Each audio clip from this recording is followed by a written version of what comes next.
Hello everyone, this is Himanshu Jaiswal. I am second year student of Faculty of Law, University of Delhi. Today in this video, I will discuss about syllabus, subject details, case materials of first year DULLB BAR Acts, how to study and many more things. So stay tuned till last, don't miss any part of this video, otherwise you will not understand. Let's start now. So on your screen, this is subject and course of study for LLB. LLB first term ये 2021 के लिए भी applicable है और इसमें देखिए आपको 101, 102, 105 तक है। तो ये जो 1 है इससे आप समझ सकते हैं कि ये फर्स्ट ईयर के लिए है, फर्स्ट सेमेस्टर के लिए है।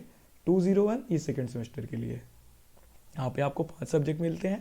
पहला सब्जेक्ट है जूरिस्प्रूडेंस, कॉन्ट्रैक्ट, टॉर्ट और लॉ ऑफ क्राइम, जिसमें कि IPC मेनली है। और अगले सेमेस्टर में आपको जो सेकेंड सेमेस्टर मिलेगा वो CRPC मिलेगा, फैमिली लॉ। इसमें से 2-3 सब्जेक्ट से आप लोग परिचित होंगे, जैसे कि प्रिंसिपल ऑफ कॉन्ट्रैक्ट से आप परिचित होंगे, टॉर्ट से परिचित होंगे और क्राइम से भी, IPC से भी फेमिलियर होंगे, क्योंकि ये चीज़ें एंट्रेंस में पढ़ाई जाती हैं। एंट्रेंस के टाइम आप लोग पढ़ के आए होंगे, तो ये चीज़ मैं मानता हूँ आप इनसे परिचित हैं। अब आते हैं हम लोग थोड़ा थोड़ा सब्जेक्ट के बारे में बात करते हैं कि कौन से सब्जेक्ट में क्या पढ़ना है। जैसे कि देखिए जूरिस्प्रूडेंस में आपको मेनली पढ़ना होगा लीगल मेथड्स क्या होते हैं, कैसे क्या क्या इंडियन लीगल सिस्टम है, क्या इसमें जो है अप्रोचेज रही, क्या क्या लॉ के लिए थेरी है, जिसमें कि ऑस्टिन की थेरी हो गई, किल्सन की थेरी, बहुत तरह की थेरीज हैं लॉ के लिए, तो ये आपको पढ़ना पड़ेगा। उसके बाद प्रिंसिपल्स ऑफ कॉन्ट्रैक्ट है और लॉ ऑफ टॉर्ट्स है। और लॉ ऑफ टॉर्ट्स तो इसका जो है बेयर एक्ट आपको नहीं मिल पाएगा। बेयर एक्ट एक्चुअली 3 सब्जेक्ट का ही आपको, इसमें 3 से 4 सब्जेक्ट का ही मिल पाएगा। जैसे कि टॉर्ट में आपको ये कंज्यूमर प्रोटेक्शन एक्ट का मिल जाएगा, टॉर्ट का नहीं मिलेगा। उसके बाद फैमिली लॉ में Hindu marriage act, adoption, maintenance, इन सबका मिल जाएगा। लॉ ऑफ क्राइम्स में IPC का पूरा बेयर एक्ट मिल जाएगा। चलिए मैं आपको अभी आगे तीनों चीज़ें बताऊंगा कि क्या क्या आपको इसेंशियल्स हैं। इस वीडियो में सारी चीज़ें मैं कवर करने का प्रयास करूंगा। एंड इफ़ अगर एक वीडियो में नहीं होता है then I will make a separate video for book list. देखिए आपको अगर अच्छे से पढ़ाई करनी फैकल्टी ऑफ लॉ में तो आपको 3 चीज़ें बहुत ही ज़रूरी है। पहला है बेयर एक्ट, दूसरा है केस मटेरियल और तीसरा है बुक्स या फिर दुक्की। अब दुक्की वर्ड आप लोग को 16 सा सुन के अजीब लग रहा होगा, क्योंकि बहुत सारे लोगों को ये पता ही नहीं होता है। जो DU के हैं उन्हें तो पता होगा, लेकिन जो DU के नहीं है, नॉन DU से स्टूडेंट हैं, उन्हें ये चीज़ ना पता हो शायद। देखिए दुक्की भी बताऊंगा क्या है ये, कैसे इसको पढ़ा जाता है, कहाँ अवेलेबल है, ये सारी चीज़ें बताऊंगा। But let's come to the bare act first. Sequence से चलते हैं। आपको मिनिस्ट्री ऑफ लॉ जो है सर्च करना है, ताकि आपको ओरिजिनल बेयर एक्ट जो है मिनिस्ट्री ऑफ लॉ में की वेबसाइट में वो मिल पाए। तो अब आप यहाँ सर्च करेंगे, आपने क्लिक कर लिया है और अब देखिए यहाँ पे डाउनलोड कर लोगे आप इसको। यहाँ पे आपको ओरिजिनल बेयर एक्ट मिल जाएगा, जो कि मिनिस्ट्री ऑफ लॉ की वेबसाइट से। यहाँ पे देखिए IPC इंडियन पिनल कोड लिखा हुआ है कर्सर पे। अब ये यहाँ से आप जा सकते हैं, इसमें पूरे आपको चैप्टर्स मिल जाएंगे, सेक्शंस मिल जाएंगे, सब सेक्शंस मिल जाएंगे, क्लॉज मिल जाएगा। बहुत सारे लोगों को नहीं पता होता है कि कैसे क्लॉज पढ़ा जाता है, कैसे सब सेक्शन पढ़ा जाता है, सेक्शन कैसे पढ़ा जाता है। तो ये सब कैसे पढ़ा जाता है मैं आपको एक तरीके से बता दूंगा, एक अलग वीडियो बनाऊंगा इसके लिए मैं, तो मैं उसमें ये चीज़ सारी चीज़ें बता दूंगा।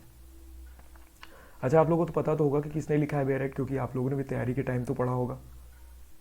तो IPC का बेयर एक्ट किसने लिखा है, अगर आपको पता है तो कमेंट बॉक्स में बताइए। मुझे अच्छा लगेगा कि आप लोगों को पता है ये चीज़। चलिए आते हैं, अब मैं आपको एग्जाम्पल शुरू से समझाता हूँ। चलिए इंडेक्स से बाहर निकलते हैं, फिर उसके बाद मैं आपको शुरू से समझाता हूँ कि कैसे इसको जो है यूज़ करना है। सॉरी, अभी देखिए ये IPC Indian penal code act of 45 1860 में बना हुआ है। तो इसको लॉर्ड मैकॉले ने लिखा था और ये देखिए इसका पूरा ड्राफ्ट लॉर्ड मैकॉले ने किया है। यहाँ से हियर इज प्रेम्बल। जो भी बेयर एक्ट होते हैं, जो भी एक्ट होता है, सबका एक प्रेम्बल होता है। जैसे कि इंडियन कॉन्स्टिट्यूशन आप लोगों ने पढ़ा होगा, उसका भी प्रेम्बल है।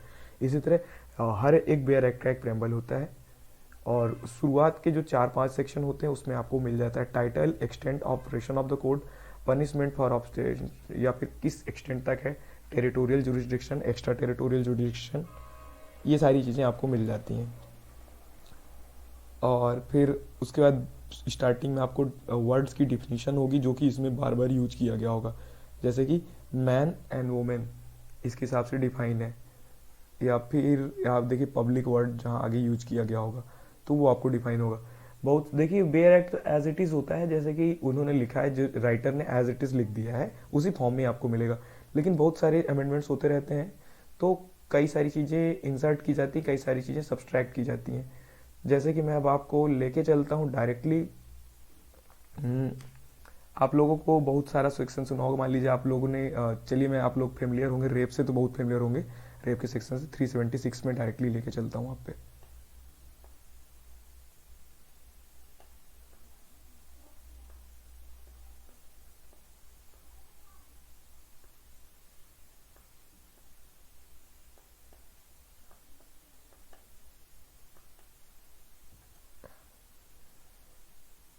ये देखिए, अब ये 375 में इसकी डेफिनेशन है सेक्सुअल ऑफेंसेस की, और 376 में ये पूरा इसका पनिशमेंट दिया है। तो हम लोग, आप लोग 376 इसलिए ज़्यादा जानते हैं क्योंकि हम लोग डिफिनीशन क्लॉज को सिर्फ जहाँ पे डिफिनीशन की बात होती है वहीं पे यूज़ करते हैं। अदरवाइज हम जहाँ पे भी लिखते हैं, जैसे पुलिस भी लिखती है एफआईआर में, या फिर जो लॉयर्स भी यूज़ करते हैं, तो वो पनिशमेंट वाला सेक्शन यूज करते हैं जिसमें कि उसकी पनिशमेंट होती है। जैसे कि 376 में पनिशमेंट है रेप की, और 375 में डेफिनीशन है। तो अब देखिए यहाँ पे बहुत सारी चीज़ें जो है ऐड की गई हैं, और बहुत सारी चीज़ें यहाँ पे सब्सट्रैक्ट की गई हैं। तो ये आप यहाँ पे देख सकते हैं, subtracted by act 43 1983, subtracted by act 13 2030। अब ये देखिए जो 5 वर्ड बना हुआ है, तो ये जहाँ पे अब देखिए यहाँ पे आप पे कहीं 5 मिल जाएगा। ये देखिए 4 है और ये 5 है, तो ये 5 नंबर में क्या था यहाँ पे आप डायरेक्टली देख सकते हैं, subtracted by act 13 of 2016, 9 section of 9 for section 375 376, और ये यूज किया गया। WEF का मतलब मैं आपको बताता हूँ, विद इफेक्ट ऑफ, या WERF लिखा रहेगा तो विद रेट्रोस्पेक्टिव इफेक्ट ऑफ, जैसे कि यहाँ पे लिखा है विद इफेक्ट ऑफ 3/2/2013। तो ये इसके लिए है, मतलब कि यहाँ पे आपको बताना हो कि इस डेट से ये इफेक्टिव हो गया, 3/2/2013 से ये जो सब्सट्रैक्ट किया गया है ये चीज़ एक्ट 13 ऑफ 2013 के थ्रू, तो ये चीज़ जो भी है ये इफेक्टिव हो गया है यहाँ इस डेट से। तो ये तो हो गया बेयर एक्ट की बात। बेयर एक्ट आपको पढ़ना पड़ेगा, और जो भी जुडिशरी के लिए देना चाहते हैं स्टूडेंट, जो भी जुडिशरी के लिए जाना चाहते हैं, उनके लिए तो बेयर एक्ट आपको वर्ड टू वर्ड पढ़ना है। आपको एक एक वर्ड का मतलब पता होना चाहिए, एक एक वर्ड मीनिंग, में, सेल, एनीथिंग, जो भी एक कॉमा से लेके आपको एक, क्योंकि कॉमास जो भी है ना, अगर आप यहाँ पे पंक्चुएशन का बहुत ध्यान देना पड़ेगा, क्योंकि अगर आपने पंक्चुएशन का ध्यान नहीं दिया तो अर्थ का अनर्थ हो जाएगा पूरा। तो अभी देखिए मैं आप डायरेक्टली आपको लेके चलता हूँ। पहला तो हो गया हमारा बेयर एक्ट, तो बेयर एक्ट आपने देख लिया। इसी तरह आपको आईपीसी का बेयर एक्ट मिल जाएगा, आपको कॉन्ट्रैक्ट का बेयर एक्ट मिल जाएगा, सॉरी इंडियन कॉन्ट्रैक्ट एक्ट का बेयर एक्ट मिल जाएगा आपको,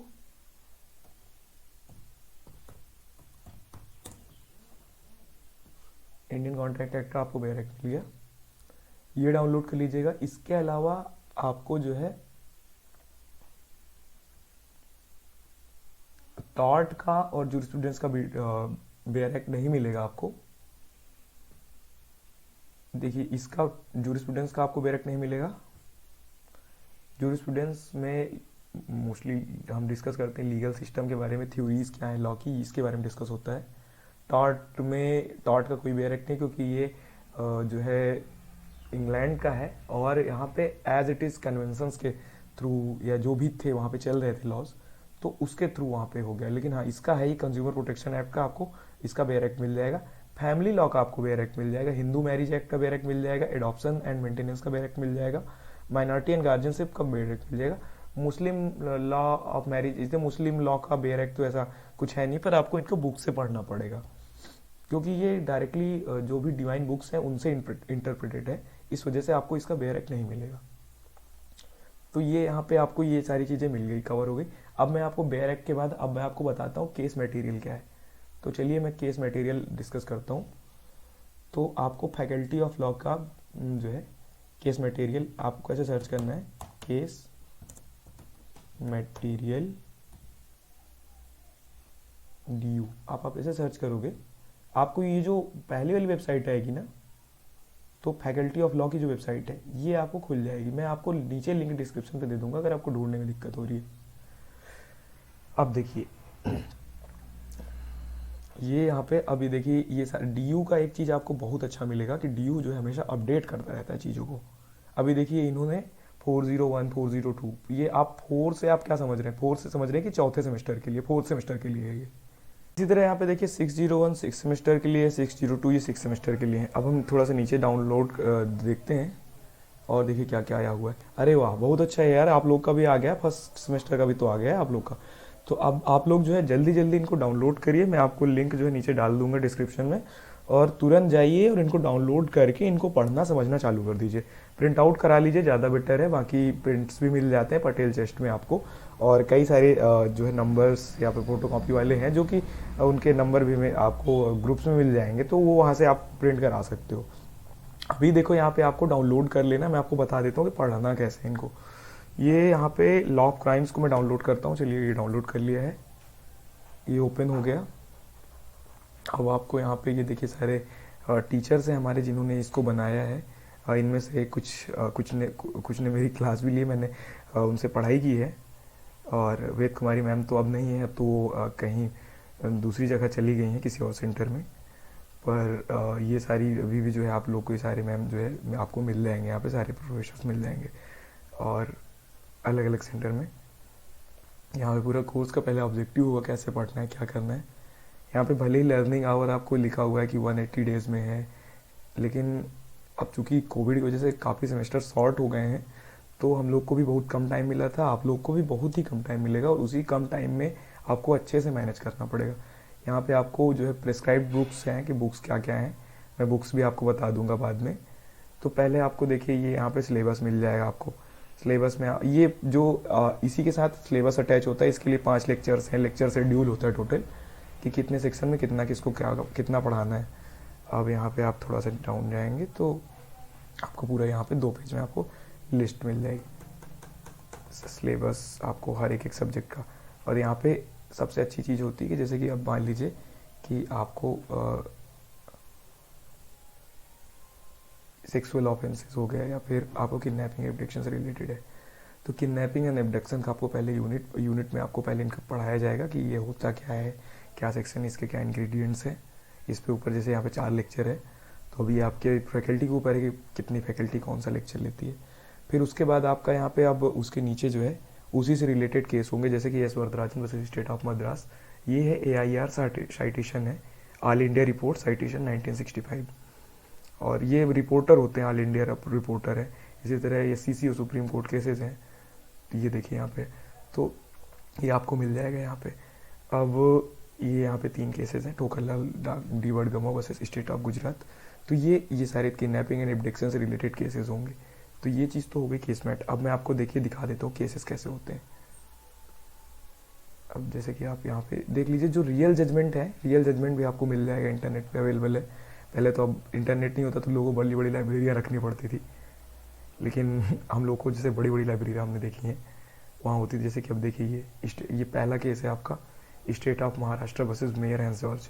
तो ये जजमेंट है, पर जजमेंट तो बहुत बड़ा होगा, लेकिन यहाँ पे हमारे प्रोफेसर्स ने बहुत अच्छा काम किया है कि इनको जो है जो उस केस के क्रक्स था, उसका इसका जो भी मेन जिस्ट था वो यहाँ पे इन्होंने लिख दिया है। हाँ, लैंग्वेज में बिल्कुल चेंज नहीं है, लैंग्वेज जो जज ने लिखी है, जो कि जैसे कि इस जजमेंट को किसने लिखा है, आपको ये चीज़ बहुत ध्यान देनी पड़ेगी। मैं केस मटेरियल कैसे पढ़ना है इसके ऊपर भी एक अलग वीडियो बनाऊंगा, IPC कैसे पढ़ना, हर एक सब्जेक्ट को पढ़ाऊंगा, अच्छे से पढ़ाऊंगा आपको बस चैनल को आपको मेरे साथ जुड़े रहना है। जैसे कि डायरेक्टली जस्टिस केस उब्बाराव ने यहाँ पे ये पूरा जजमेंट यहाँ पे लिखा हुआ मिला हुआ है।